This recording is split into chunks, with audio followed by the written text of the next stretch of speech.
not as easy as the other one. So if ever you have a really incredibly old lock Yale lock. that has these screws that are like ghost screws, apparently. One-way screws. One-way screws.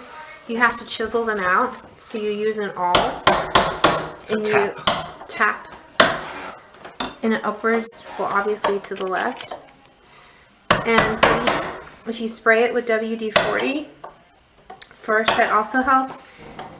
And then I'll show you what we do next.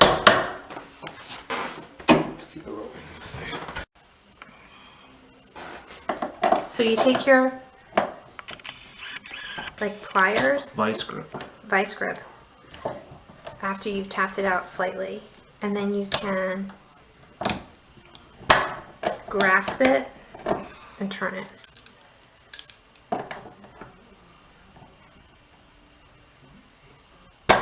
Hopefully. There you go. And that's the way to get rid of these nasty old locks that you might have on your door too, from like, this one's from 1964. And our house is like Alcatraz because of it. So there we go. So one more and this deadbolt will be off.